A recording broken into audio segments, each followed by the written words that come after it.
So, magandang araw po guys. Yun.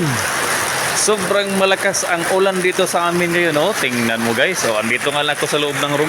Linagyan ko ng harang dito para hindi po ako direktang maano ng ulan.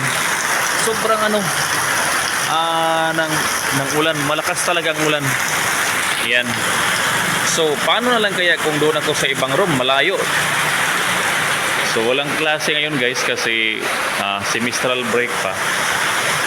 So, i-open ko itong harang, aalisin ko to. Okay, para makita ninyo guys. Yun. Oh, yun. At itong door na ito guys, kung palagi itong nababasa, madali ito masira.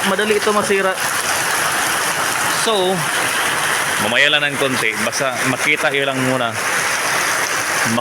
muna guys. Oh, paano na lang kaya kung doon ako sa isang malayong lugar, doon nila ako inilagay. Sabihin na lang natin ang music room ay doon nila inilagay sa ibang room. Pagkatapos ganyan kalakas ang ulan at walang mag-guide sa akin, paano na lang yun? Oh, nako, at least ito accessible ito sa mga PWD. So ang gagawin ko ngayon guys, isasarado ko kasi baka ito bagong-bago pa lang po itong linagay. I-close natin ito guys. Yan. Para kahit pa paano hindi na siya masyadong malalapitan dito sa basa. Okay. I-close natin ito. Yan, naka-close na siya.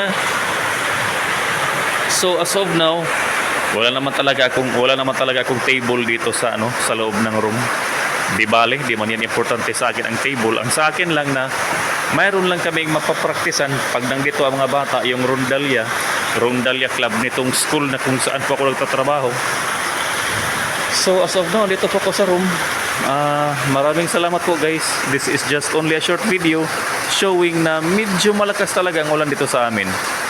And ito po ang kabuuan ng room. Maraming salamat sa pagdalaw ninyo dito sa channel ko. This is just a short video. Part sa aking daily routine dito sa school habang andito po ako nag-work. Maraming salamat po guys. And God bless you all.